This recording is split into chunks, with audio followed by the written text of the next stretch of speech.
അങ്ങനെ മണവാളൻ പിടിയിലായിരിക്കുന്നു. യൂട്യൂബർ മണവാളൻ ഇനി ജയിലിൽ. കുറച്ച് ദിവസം മുമ്പാണ് നമ്മളൊരു കോണ്ടന്റ് ചെയ്തത്. ലുക്കൗട്ട് നോട്ടീസ് പുറപ്പെടുവിച്ചിട്ടുണ്ടായിരുന്നു town west police station Thrissur സിറ്റിയിൽ നിന്ന്. ഓക്കെ, മണവാളിനെതിരെ. അപ്പോൾ ആ ഒരു ലുക്കൗട്ട് നോട്ടീസ് ഞാനിവിടെ സൈഡിൽ വയ്ക്കാം. അതിൽ വളരെ കൃത്യമായിട്ട് 19/4/2024 സംഘം ചേർന്ന് ആക്രമണം നടത്തി കേരള വർമ്മ കോളേജ് റോഡിൽ വെച്ച് മോട്ടോർ സൈക്കിളിൽ യാത്ര ചെയ്തിരുന്ന 2 കോളേജ് വിദ്യാർത്ഥികളെ കാറിടിച്ച് കൊലപ്പെടുത്താൻ നോക്കിയ കേസിലാണ് ഇയാൾക്കെതിരെ ലുക്കൗട്ട് നോട്ടീസ് പുറപ്പെടുവിച്ചേ എന്നുള്ളത് അന്ന് വളരെ കൃത്യമായിട്ട് നമ്മളെ കോണ്ടന്റിനകത്ത് പറഞ്ഞിട്ടുണ്ടായിരുന്നു. പിന്നെ അതിന് ശേഷം ഒരുപാട് വീഡിയോസും കാര്യങ്ങളൊക്കെ വന്നു. FIRൻ്റെ ഡീറ്റെയിൽസും സംഗതിയൊക്കെ ഞാൻ ആ വീഡിയോനകത്ത് എക്സ്പ്ലെയിൻ ചെയ്തിട്ടുണ്ട്. എഗെയിൻ ഞാൻ FIRൻ്റെ സാധനങ്ങളൊക്കെ അവിടെ വയ്ക്കാം. ആൻഡ് അന്ന് പോലീസ് ഓഫീസറെ വിളിച്ച് നമ്മുടെ പബ്ലിക് കേരളയിലെ ഖാദർ കരിപ്പൊടി അങ്ങനെ വിളിച്ച് സംസാരിച്ചതിൻ്റെ ഒരു വോയിസ് ക്ലിപ്പൊക്കെ ഞാൻ വെച്ചിട്ടുണ്ടായിരുന്നു. അന്ന് പോലീസുകാരൻ എന്താണ് സംഭവം നടന്നതെന്നുള്ളതൊക്കെ എക്സ്പ്ലെയിൻ ചെയ്തിട്ടുണ്ട്. അതിൽ സാറേ തൃശ്ശൂർ കേരള കോളേജിന്റെ ബാക്ക് സൈഡിൽ വെച്ചിട്ടേ തൃശ്ശൂരിന്റെ സമയത്ത് മദ്യപിച്ച് കൂടുതൽ വിഷയം ഉണ്ടായതിന്റെ പേരില് ഇവര് ആ അങ്ങോട്ടും ഇങ്ങോട്ടും ഒന്നുണ്ടായി. അപ്പൊ അവരെ പിന്തുടർന്നവര് വണ്ടി എടുത്ത് പോയി ഇടിച്ച് അവരെ ഉണ്ടായ സംഭവമാണ്. അതായത് ഈ പറയുന്ന ഇദ്ദേഹം മദ്യപിച്ചു എന്നാണോ? ഈ യൂട്യൂബർ മദ്യപിച്ചു എന്നാണ് അല്ലേ? യൂട്യൂബർ പൂരം കാണാനായിട്ട് സുഹൃത്തുക്കൾ പോകുന്നതാണ്. അപ്പുറത്ത് വേറെ ടീമുകൾ ഇരിക്കുന്നുണ്ടായിരുന്നു. വേറെ തൃശ്ശൂർ പൂരാണല്ലോ. തൃശ്ശൂർ പൂരം. അപ്പൊ ആ സമയത്ത് അങ്ങോട്ടും ഇങ്ങോട്ടും സ്പർദ്ധ വെറുതെ വർത്തനം പറയില്ല ഇങ്ങനെ. ഇയാളുടെ കൂടുതൽ ആൾക്കാരും മറ്റേ ടീം ആൾക്കാരുമായിട്ട് സ്പർദ്ധയായി. ഇത് ഓപ്പോസിറ്റ്. അപ്പൊ ഈ യൂട്യൂബറുടെ കയ്യിൽ വാഹനം ഉണ്ടായിരുന്നു, ഒരു XUV വാഹനം ഉണ്ടായിരുന്നു.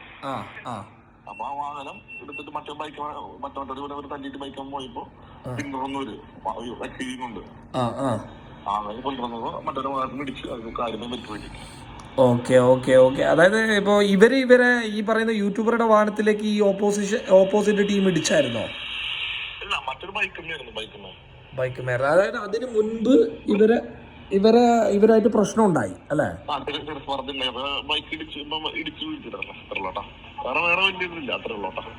ഓക്കെ. അല്ല, ഈ ലുക്കൗട്ട് നോട്ടീസ് ഇറക്കാൻ കാരണം ഇയാളെ വരാത്തതുകൊണ്ടാണോ വിളിച്ചിട്ട്?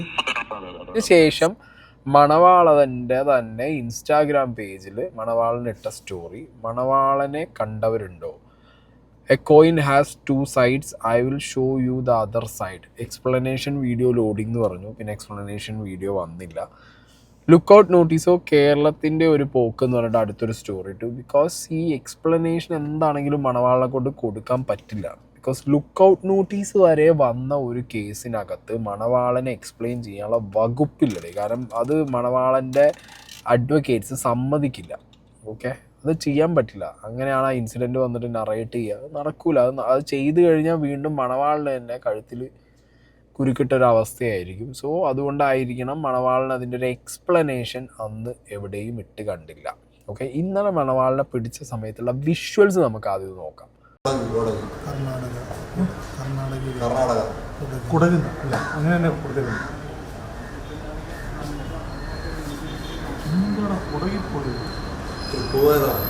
Very good.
ഓക്കെ, അപ്പോൾ ഇതാണ് മണവാളൻ ഇന്നലെ പോലീസ് സ്റ്റേഷനിൽ വന്നപ്പോൾ ഉണ്ടായിരുന്ന ആ ഒരു വിഷ്വൽസ്. ഈ ഒരു വിഷ്വൽസ് മാത്രമല്ല, ഇന്നലെ മണവാളനും ടീമും പോലീസ് സ്റ്റേഷനിൽ നിന്ന് നേരെ ജയിലിലേക്ക് പോയ സമയത്ത് ജയിലിൻ്റെ ഫ്രണ്ടിൽ വെച്ച് റീൽസ് എടുത്തു എന്നുള്ളൊരു വിഷ്വൽസ് കൂടി വന്നിട്ടുണ്ടായിരുന്നു. ഒന്നുകൂടി പറഞ്ഞു. ശക്തമായി തിരിച്ചു. റിവ്യൂ.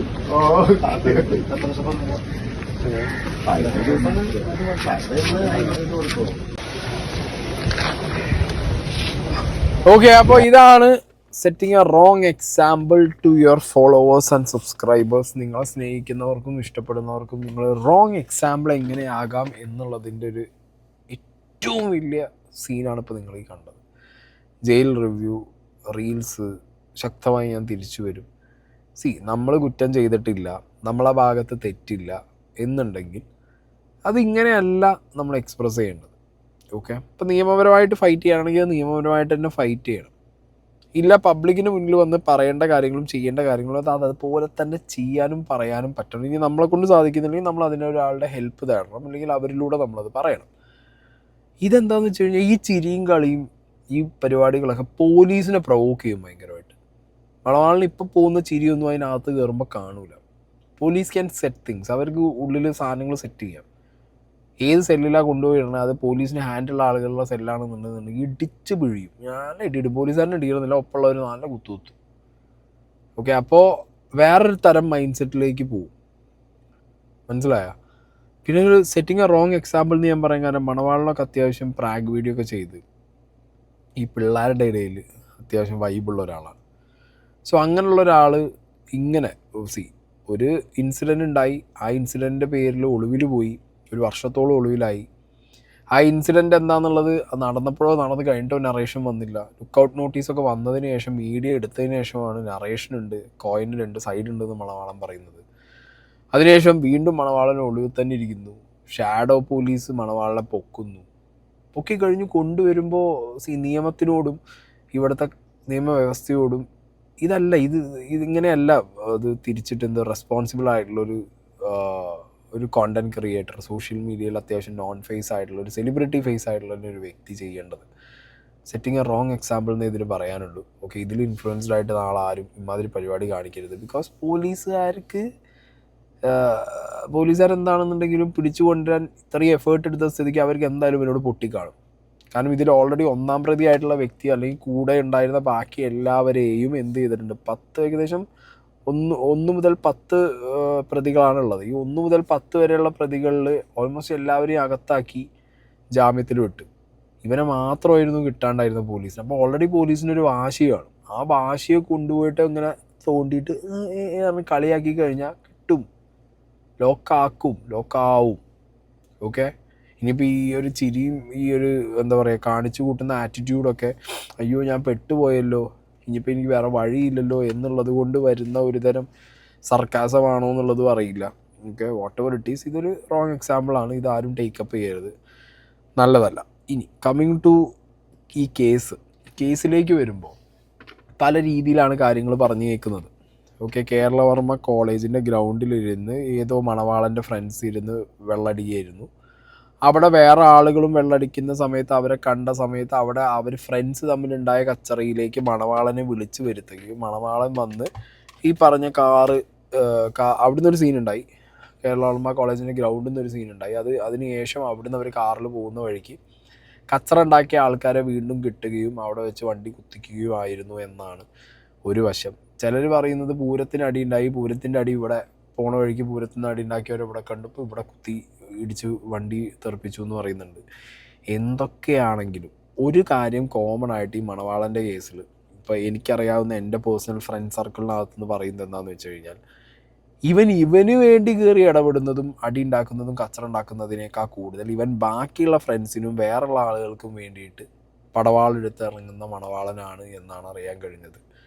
അങ്ങനെയൊക്കെ ഇറങ്ങിക്കഴിഞ്ഞാൽ അവനൊരു ലൈഫ് പോകും. അപ്പോൾ നമുക്ക് ഇറങ്ങാൻ പറ്റും, ചെയ്യാൻ പറ്റും. ഇപ്പോൾ ഞാനാണെങ്കിലും ഫ്രണ്ട്സിന് വേണ്ടിയിട്ട് ഒന്നും നോക്കാതെ പല കാര്യങ്ങളും പറയാറുണ്ട്, ചെയ്യാറുണ്ട്. ഓക്കെ, പക്ഷെ അത് എപ്പോഴും കറക്റ്റായിരിക്കണം. കാര്യങ്ങൾ നല്ല കാര്യങ്ങളായിരിക്കണം, കറക്റ്റായിരിക്കണം. നമുക്ക് നാളെ ഫ്രണ്ടിന് വേണ്ടി അല്ലെങ്കിൽ നമ്മുടെ ഫ്രണ്ട്സിന് വേണ്ടി നിന്നതുകൊണ്ട് അയ്യേ എന്നുള്ളൊരു മോശക്കേട് അത് കേൾക്കാൻ പാടില്ല. മനസ്സിലായോ? ശിവൻ്റെ കേസിൽ അങ്ങനെയല്ല. ഞാൻ അന്വേഷിച്ചിടത്തോളം മണവാളിൻ്റെ കേസിൽ എനിക്ക് അറിയാൻ കഴിഞ്ഞത് മണവാളിന് ഏതാന്നൊന്നുമില്ല. ഇടി ഉണ്ടാക്കുന്നതൊക്കെ ഒരു മാസ് പോലെ വിചാരിച്ച് അല്ലെങ്കിൽ അതിലെന്തോ ഒരു ഭയങ്കര പ്രൗഡ് ഫീലിങ്ങിൽ നടക്കുന്ന ഒരാളായിട്ടാണ് മണവാളനെ പല ഫ്രണ്ട്സും ഇതേ മണവാളനെ ഇതേ അടിപിടിക്ക് വേണ്ടി യൂസ് ചെയ്ത പല ഫ്രണ്ട്സും പറയുന്നത് പൊട്ടനാണെന്ന്. നിങ്ങളൊന്ന് ആലോചിച്ച് നോക്ക്. ഇപ്പോൾ ഒരു കേസിൽ ഇവൻ അകത്ത് പോകുമ്പോഴാണ് ഈ ഇടി പരിപാടിക്ക് മണവാളനെ യൂസ് ചെയ്തവർ പറയുന്നത് ഇവൻ എന്ത് മണ്ടനാണ്. അപ്പോൾ ഇത് കേൾക്കേണ്ട ഒരു അവസ്ഥ വന്നില്ലേ? അപ്പോൾ സ്വന്തം കാര്യത്തിനല്ലാത്തൊരു പരിപാടിക്ക് ഇറങ്ങി തിരിച്ചിട്ട് ഇമാതിരി വലിയ തെറ്റുകൾ ചെയ്യുമ്പോൾ ആ തെറ്റുകളിൽ നിന്നൊരു കിക്ക്, ഒരു മാസ്, ഈ സംഗതികൾ അതൊരു ലഹരിയായി മാറുകയാണ്. ചെയ്യുന്നത് ക്രൈമാണ്, പക്കാ ക്രൈമാണ്. ആ ക്രൈം ഒരു ലഹരിയായിട്ട് മാറിക്കഴിഞ്ഞാൽ ഒരാളുടെ ലൈഫ് തൊലയും. അത് വേറെയുള്ളവർക്കും ആണെന്നുണ്ടെങ്കിൽ പിന്നെ പറഞ്ഞിട്ട് ഒരു കാര്യമില്ല. സ്വന്തമായിട്ടാണെന്നുണ്ടെങ്കിൽ അങ്ങനെയെങ്കിലും ആശ്വസിക്കാം, ഞാൻ എനിക്ക് വേണ്ടി ചെയ്തു. ഇല്ല, ബാക്കിയുള്ളവർക്ക് വേണ്ടി ആവുമ്പോൾ ആ ബാക്കിയുള്ള ഫ്രണ്ട്സ് പിന്നെ ബാക്കിൽ നിന്ന് പോയി ചിരിക്കും, കളിയാക്കും, കുത്തലൊക്കെ ആവുമ്പോൾ ഇതൊരു സമയത്ത് റിയാലിറ്റി സ്ട്രൈക്ക് ചെയ്യും. റിയാലിറ്റി സ്ട്രൈക്ക് ചെയ്യുമ്പോൾ മനസ്സിലാവും ആരുമില്ല, ഒറ്റയ്ക്കായിപ്പോയി, ഇനിയിപ്പോൾ ഇന്നൊരു വഴിയില്ല, ഒരു പിടുത്തവും ഇല്ല, ഇനിയിപ്പോൾ എന്താ ചെയ്യാൻ പറ്റുകയെന്ന് അറിയില്ല. ആർക്ക് വേണ്ടിയോ ചെയ്താൽ അവരൊക്കെ എന്ത് ചെയ്തു, കൈ ഒഴിഞ്ഞിട്ട് പോയി, അവരൊക്കെ കളിയാക്കി. അങ്ങനെയുള്ള സിറ്റുവേഷനിൽ ഒരിക്കലും അത് ആക്സെപ്റ്റ് ചെയ്യാൻ പറ്റില്ല ഒരു മനുഷ്യനെ കൊണ്ട്, അത് തകർന്നു പോകും. അപ്പോൾ ഈ ഒരു കേസിൽ മണവാളൻ്റെ വശം മണവാളൻ തന്നെ പറയുക എന്നുള്ളതാണ്. നമുക്കറിഞ്ഞതും ഞാൻ കേട്ടതൊക്കെയാണ് ഞാൻ നിങ്ങളോട് ഷെയർ ചെയ്തിട്ടുള്ളത്. ഓക്കെ, എന്താണെങ്കിലും ഭയങ്കര പരിക്ക, ചെയ്തത് മഹാവൃത്തികേടാണ്. 2 പേരെ പോയി വണ്ടി ഇടിപ്പിച്ചിട്ട് അവർക്ക് എന്തെങ്കിലും, അവരുടെ ജീവൻ പോയ എന്തായിരിക്കും അവസ്ഥ? ഈ പറഞ്ഞ ചിരികളീൻ്റെ മുകളിൽ കാര്യങ്ങൾ നിൽക്കൂ. എന്തൊക്കെ തരം പ്രൊവോക്കേഷനും ആയിക്കോട്ടെ, എന്തൊക്കെ തരം വിഷയങ്ങളും ആയിക്കോട്ടെ, നമ്മൾ പ്രൊവോക്ഡ് ആവാൻ പാടില്ല എന്നൊന്നും പറയുന്നില്ല. പക്ഷെ അന്തമിട്ട പരിപാടി കാണിച്ചിട്ട് പിന്നെ അത് ന്യായീകരിക്കുന്ന രീതിയിലുള്ള ചിരികളി തമാശകൾ കാണുന്ന സമയത്ത് അത് റോങ് എക്സാമ്പിൾ സൊസൈറ്റിക്ക് സെറ്റ് ചെയ്യുന്നതിൻ്റെ കൂടെ നിൽക്കാൻ ഒട്ടും താല്പര്യമില്ല.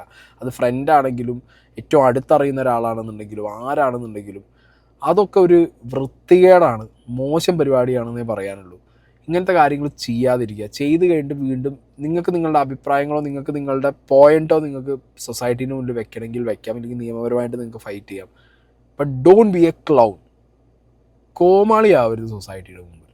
ബിക്കോസ് നിങ്ങൾക്ക് കിട്ടുന്ന ഈ ഒരു ഫെയിം, ഈ ഒരു വ്യൂവർഷിപ്പ്, ഈ ഒരു സെലിബ്രിറ്റി സ്റ്റാറ്റസ്, ഇതൊക്കെ ഇവിടുത്തെ ജനങ്ങൾ നമ്മളെ ഇഷ്ടപ്പെട്ട് തരുന്ന കാര്യങ്ങളാണ്. അത് നമ്മൾ അവരെ മുന്നിൽ നമ്മൾ സ്വയം കോമാളിയായി കാണിച്ചുകൊണ്ട് നിയമത്തെ വെല്ലുവിളിച്ച് ഡോണ്ട് ഡു ദാറ്റ്. അല്ലെങ്കിൽ നിങ്ങളുടെ ഭാഗത്ത് അത്രയും ശരി വേണം. ആ ശരി ഉണ്ടെന്നുണ്ടെങ്കിൽ ലീഗലി ഫൈറ്റ് ചെയ്യുക. അതിൽ തീരുമാനമായിട്ട് വേണമെങ്കിൽ വന്നിട്ട് എന്ത് ചെയ്യാം, നമുക്ക് നമ്മുടെ പ്രൗഡായിട്ട് നമ്മുടെ വ്യൂവേഴ്സിനോട് പറയാം, ഞാൻ ലീഗലി ഫൈറ്റ് ചെയ്തു, ഇന്ന കാര്യങ്ങളാണ് സംഭവിച്ചത്. അപ്പോൾ ആളുകൾക്ക് കൂടുതലായിട്ട് ആ സംഗതി കണക്റ്റ് ആവും. അല്ലാതെ ഒളിവിലിരുന്ന് ലുക്കൗട്ട് നോട്ടീസ് വന്ന് പിന്നെ പോയി ഷാഡോ പോലീസ്, ഇവിടെ പോലീസുകാർക്ക് കുരുപൊട്ടും, നല്ല പളുങ്ങും അവർ. പുറത്തിറങ്ങുമ്പോൾ ഈ മുടിയും താടിയും ചീരിയും ഒന്നും കാണൂല, അവസ്ഥയൊക്കെ കളയുമാർ. അങ്ങനത്തെ പരിപാടികൾ കാണിക്കാതിരിക്കുക. Don't be a wrong example. Okay, ചെയ്യാതിരിക്കുക. ഇനി എന്താണെങ്കിലും ഇതിൻ്റെ അതർ സൈഡ്, കോയിൻ്റെ അതർ സൈഡ് എന്താണെന്നുള്ളത് മണവാളൻ തന്നെ ഒന്ന് പറയുമ്പോൾ പറയട്ടെ. എന്താണെങ്കിലും ഈ പരിപാടി പ്രത്യക്ഷത്തിൽ ഞാൻ പറഞ്ഞല്ലോ, ബൈക്ക് ഇടി കിട്ടി വീണവർക്ക് ഭയങ്കര പരിക്കാണ്. ജീവനോടുകൂടി രക്ഷപ്പെട്ടതിൻ്റെ ഭാഗ്യം. ഓക്കെ, അപ്പോൾ ഇങ്ങനത്തെ പരിപാടികളിലേക്ക് മാക്സിമം പോവാതെ കുറച്ചുകൂടി സേഫായിട്ടൊക്കെ ഇരിക്കാൻ ശ്രമിക്കുക. കുറച്ച് അഗ്രഷനൊക്കെ ഒന്ന് കൺട്രോൾ ചെയ്യാൻ പറ്റൂല, ചില സമയത്ത് കയ്യിൽ നിന്ന് പോവും, എനിക്കും പോവാറുണ്ട്. ബട്ട് സ്റ്റിൽ സാധാരണ ഒരു നോർമൽ ലൈഫിൽ നിന്ന് മാറി നമ്മളൊക്കെ ഇപ്പോൾ ഭയങ്കരമായിട്ട് എക്സ്പോസ്ഡാണ് പബ്ലിക്കിൽ. നമ്മുടെ ആങ്കറും നമ്മുടെ വിഷയങ്ങളൊക്കെ കൺട്രോൾ ആയില്ല എന്നുണ്ടെങ്കിൽ വിൽ ഗെറ്റ് സ്ക്രൂഡ്. ബട്ട് ഇത് ന്യായീകരിക്കാൻ പറ്റാത്ത തെറ്റാണ്, വലിയ തെറ്റാണ് ചെയ്തത്, മഹാവൃത്തികേടാണ്, ചെയ്യാൻ പാടില്ല.